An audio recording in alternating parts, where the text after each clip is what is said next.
How do I look? Do I look good? Before we get into everything, real quick, I just wanted to say hello and thank you for watching and joining us today. If you're new to the channel, definitely consider subscribing. There's a lot of content to watch and there's a lot of backstory here that I encourage you to go take a look at those videos. But just so you know, I've been dealing with back pain for a very long time and there's a few things I've learned. And for those of you that have been around here for a while, you know my story, you know what's going on. And welcome back. You know, I've been thinking, there's one thing I haven't talked about, and that's how to relieve back pain. Let me flip this around real quick. Now, you can go ahead and do something like this. Now, using an inversion table like this is great, but when I'm at my worst, I can't get on this thing. So there's a couple different things you can do, but using this thing, it really helps stretch your spine out. It really gets, I can't even talk right. Let me get off of this so we can talk better.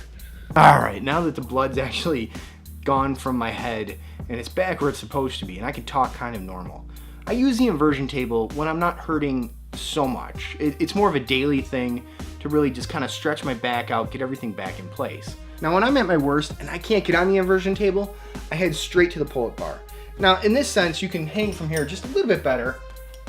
Well, maybe not better, but if you're hurting and you can't get on the inversion table, this is the alternative. This is the better choice. And I like to use these ab straps, so where I can hang on here just a little bit more and really let my back stretch out a bit. And it does help, believe it or not. Now another thing I use quite a bit is this right here. I forget what you would call this, but either way, you lay on it and it gives your back that little bit of a curve. The curve that I can't get naturally right now because my back is so tight and guarded. But again, when I'm really hurting, I can't get on this thing. It's almost impossible. So there's other things you can do as well. But this thing is nice when you're hurting just a little bit. It really stretches you out pretty good. And I can lay on this for quite a bit and I can get my spine to open up and really, you know, pop and crack and all that stuff and stretch everything out. And all you do is really just lay right down on it and kind of let everything sink down and stretch into it. And then I like to put a pillow under my head just to make it comfortable. This way I can at least lay here and watch TV or read a book or watch videos on YouTube. And the way I like to get off of this thing is really just take my knees, put them to my chest, and usually when I do this, I'll get my back to crack a little bit, and then put my feet down and kind of arch my back and get off. You can roll off to the side, but I find that hurts a little bit more. That method that I just showed you, that works the best for me. Now a similar product that I used before I found out about that one, and I kind of like that one better, is this thing right here. I think it's called like a True Back or something like that. It is plastic, it has these foam inserts you can take out. It's a little bit more uncomfortable, I can't stay on it as long, and you don't get the exact curve, but there's a lot of different products like this. They all pretty much do the same thing. And it's the same way.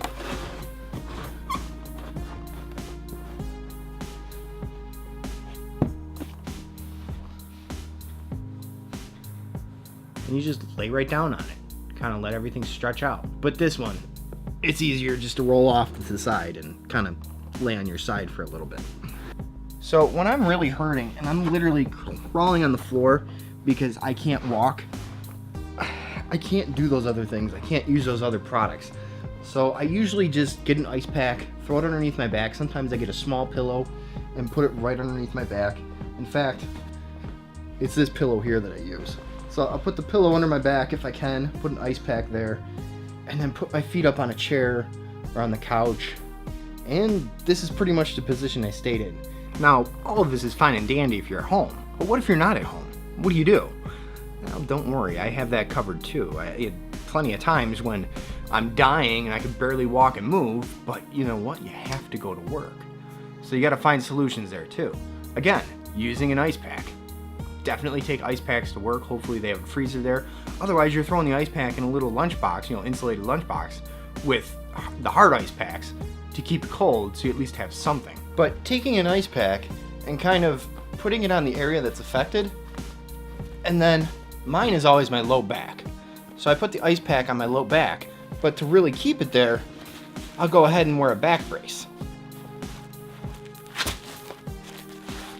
Now this way, the back brace is one, just helping me keep that curve in my back, and then two, it's really pushing that ice pack onto my back and keeping it cold and keeping it in position. I use this method a ton.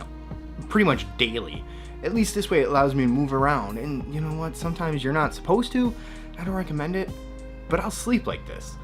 And I do find that by the time I wake up in the morning, I'm not as stiff. I don't hurt as much as I normally would if I wasn't wearing this. Think about it too. This particular ice pack is one of those clay ice packs. When it's not cold anymore, it starts to get warm. So it kind of, you know, gives you a little bit of warmth on your back too to help loosen up your muscles. We'll talk about the difference between icing and heating in a minute. Now this back brace is a little bit different, and there's many different companies that make it. But you really just throw it on just like this, and then the cool part is you just pump it up. And this one has a gauge, so you know how much to pump it up so you don't have this thing explode on you. I've done that before. Now I've used a couple different back braces like this. This one I like a lot. It's comfortable to use. I can use it for an extended period of time. And the theory behind it is, I think they call it a decompression back brace. By pumping it up, it's supposed to lift you under your rib cages here and on your hips to kind of decompress your spine a little bit. And that should help if you have a herniated disc or a bulging disc or slip disc, whatever you want to call it. It should kind of alleviate some of that. And it does help. And then to release this, all you do is kind of let the air out. And you'll literally feel yourself compressing back a little bit. And then take it off. Now another favorite of mine is the TENS unit. Now you can definitely use this when you're out and about, and you can use it at home. But a couple things to consider. One like this, where you can plug it into the wall and use a battery, is going to be a little bit more beneficial, a little bit more versatile. You're not going to be running out of batteries like crazy when you're at home, but if you need to use this at work, you can. And all a TENS unit is, you take these electrodes and you stick them on your skin and basically electrocuting yourself. I know it sounds barbaric, but it gives a pulsating to your muscles and kind of gives you a nice massage. It's your own personal preference, but I tend to crank this thing up like crazy. I think I'm going to leave this on for the rest of the video. Yeah, you can just throw this right in your pocket and you should be good. Now I'm not here to tell you what to do or what to buy or what to use. I'm just telling you from my personal experience what I've used and what's worked for me. Now I've been dealing with back pain for over 8 years. And ultimately, it's coming down to surgery. I have drop foot on my left foot, meaning that I cannot move my left foot. I have no control over my foot anymore. It just flops around like a fish out of water, and it's getting worse. Now, don't think I haven't tried other methods. I've been trying for the past 1.5 years to get this foot to come back to life, and it's just getting worse and worse. And if I don't do something soon, I may never get my foot back.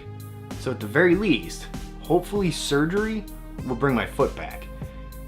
And if it doesn't, surgery should at least take care of the pain. Now don't forget, you have your spinal column, you have your spine, and you have the spinal column running inside your spine. And then you have discs in between your spine. I have 3 herniated discs. Herniating, bulging, slip, they're all kind of different, aside from the fact that a bulging disc is kind of just pushed out a little bit. A herniated disc means the inside has ruptured, or well, the disc itself has ruptured and the stuff on the inside of the disc it came out. It doesn't really heal itself on its own.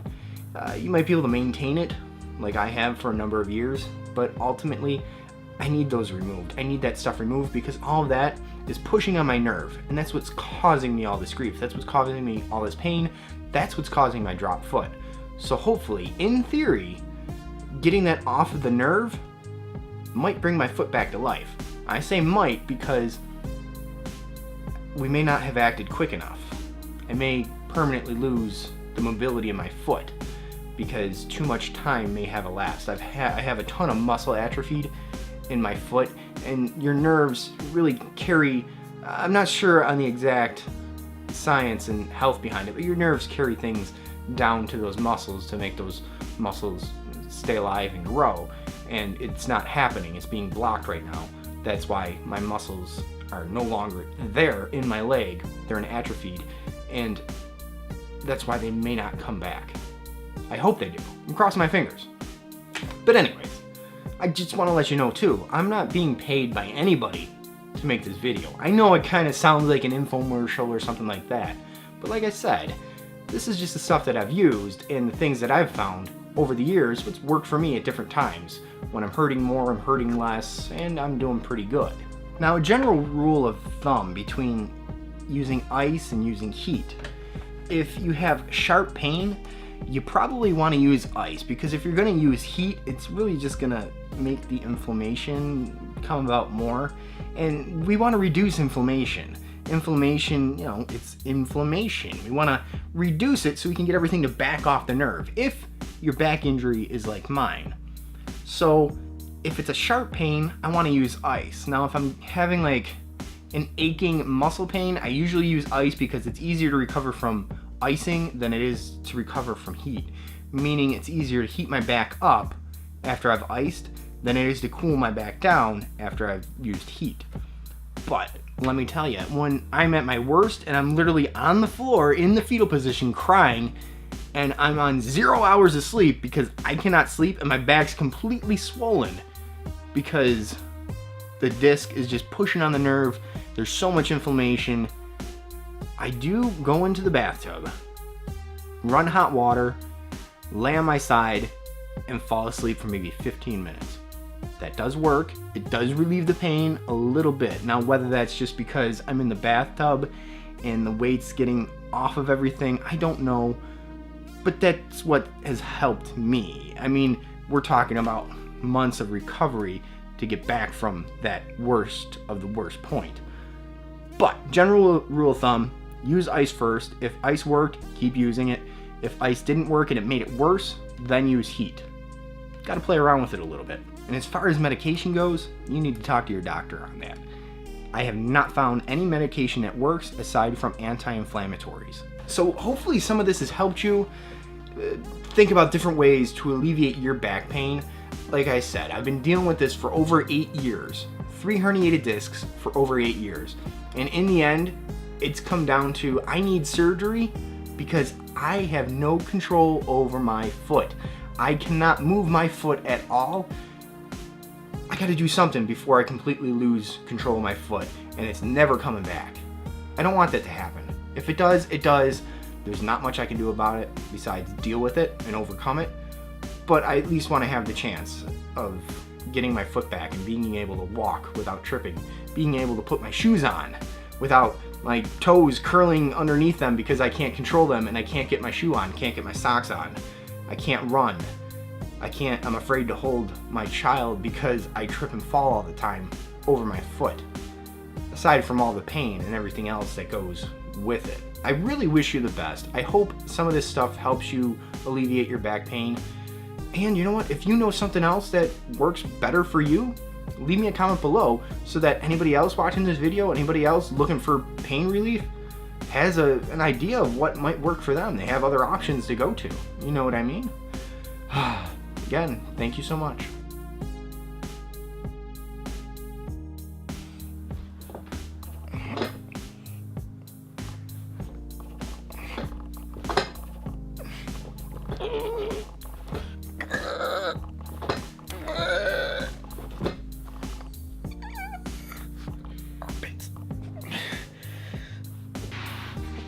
His leg. I just got a Charlie horse because my back really hurts right now. Aside from the fact